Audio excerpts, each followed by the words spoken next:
Good morning, everybody. Welcome to today's hybrid New York City Council vote of the Committee on Land Use. Please place electronic devices to vibrate or silent. Thank you for your cooperation. Chair, we are ready to begin. All right, thank you, Sergeant of Arms. Good morning and welcome to the Committee on Land Use. I am Councilmember Rafael Salamanca, chair of this committee. I want to welcome my esteemed colleagues who have joined us today. We've been joined by Council Members Moya, Chair Riley, Brooke Powers, Abacher, Hanks, Kagan, and Sanchez. And we've also been joined by Councilmember Mealy. I would like to thank Chair Lewis and Chair Riley for their work on our two subcommittees. Today we will vote on a project referred by our land use subcommittees. But before we begin, I would like to recognize the committee counsel to review the hearing procedures. Thank you, Chair Salamanca. I am Arthur Ha, counsel to this committee. Council members who are physically present and who would like to ask questions should indicate so verbally, while council members joining remotely who would like to ask questions or make remarks should use the Zoom raise hand function. Chair Salamanca will then recognize members to speak. We ask all participants for your continued patience should any technical difficulties arise, and Chair Salamanca will now continue with today's agenda items. Thank you. Today we will vote to approve with modifications pre-considers LU 73 and 74 and LU 75, 76, and 77 for the Lerio project related to property in Council Members Bottcher's district in Manhattan.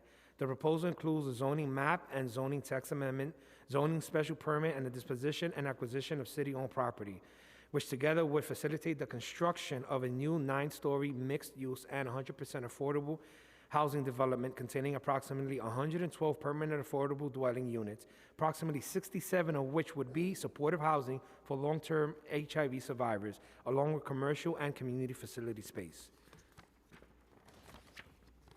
Our modification will be to create the proposed new special permit text in section 96-104 of the zoning resolution and add conditions to the special permit to further limit its application to the project area.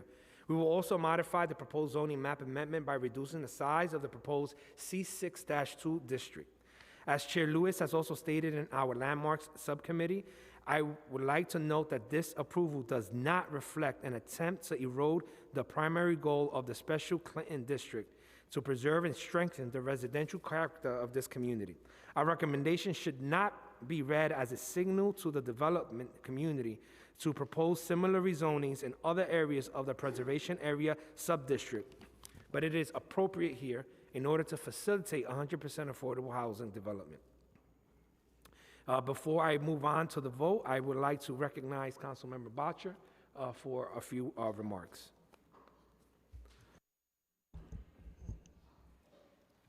Thank you very much, Chair Salamanca. Today, we are voting to approve a project that includes desperately needed affordable housing for a wide range of incomes, from supportive housing to low-income housing to moderate housing. And this is going to be a great project because you have all these incomes under one roof. It's going to create a great community. We were able to work very closely with Community Board 4. This project's the result of many, many, many meetings and phone calls and negotiations. We're able to include moderate income levels in this project. And the commercial space was a big point of negotiation. And we were able to get a guarantee of below market retail space for Styles Farmers Market, a local farmers market that was destroyed when a building collapsed on it a few years ago. They've been trying to open. So we have a commitment from the applicant to offer them below market rate when the building is complete. There are a lot of discussions into the design of this building, extensive discussions with Community Board 4. We even met on site and looked at brick samples, and we're very close to the design. The applicant has committed to meeting with my office and Community Board 4 again in the next few weeks to finalize the design. They've even committed to erecting a mock-up of the facade on the parking lot where this will be built so we can see how it looks. Sometimes when you take one brick, it looks like one thing. You put them together, looks different. We want it to fit with the Hell's Kitchen neighborhood. The building management will be Lisa Management. They will manage the entire building. Housing Works will manage the supportive units. The building as a whole will be managed by Lisa Management.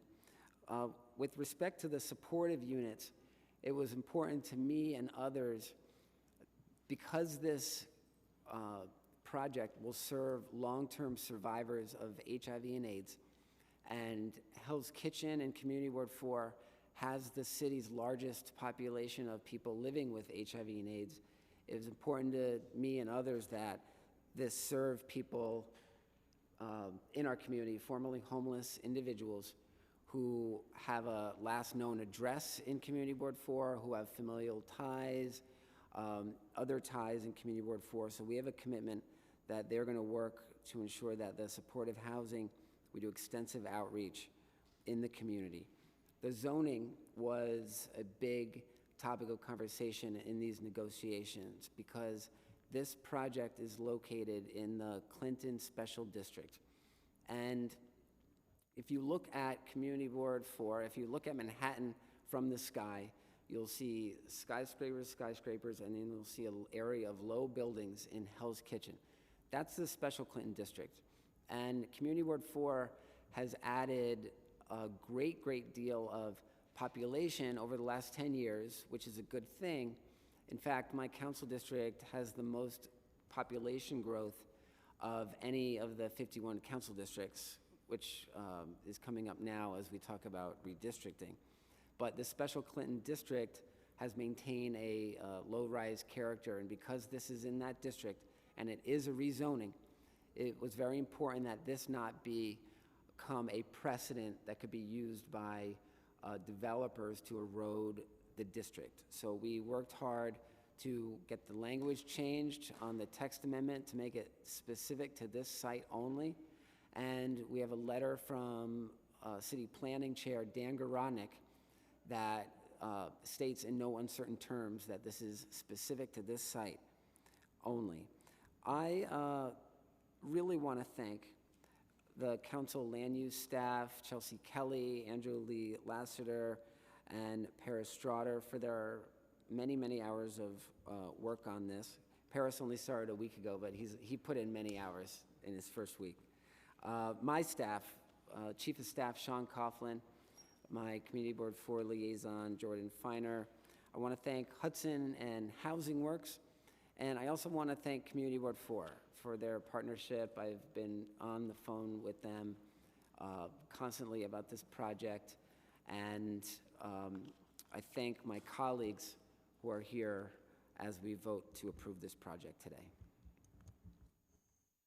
Thank you, Councilmember Bottcher. I want to congratulate you on a big win for your community and for really negotiating and taking your time with this project to ensure that the needs of your community were actually met. Congratulations. We'd like to recognize that we've been joined by Chair Lewis as well. Thank you. Are there any other members who wish to speak? Seeing none, I now call for a vote in accordance with the subcommittee recommendations to approve with modifications. Preconsiders LU 73 and 74 and LU 75, 76, and 77. Will the clerk please call the roll? Good morning. William Martin, Committee Clerk. Roll call vote. Committee on Land Use. All items are coupled. Chair Salamanca. Aye or no? Moya. I vote aye. Lewis. Riley. I vote aye. Brooks Powers. I vote aye. Bottcher. Hanks. I vote aye. Congratulations. Kagan. Aye, and congratulations to Councilmember Eric Butcher. Mealy. I vote aye on all, and congratulations. Sanchez. I vote aye on all. By a vote of 10 in the affirmative, 0 in the negative, and no abstentions, all items have been adopted by the committee. I would like to thank the members of the public, my colleagues, land use, and other council staff, and the Sergeant at Arms for attending today's meeting. I will leave the roll open for 5 minutes. Thank you.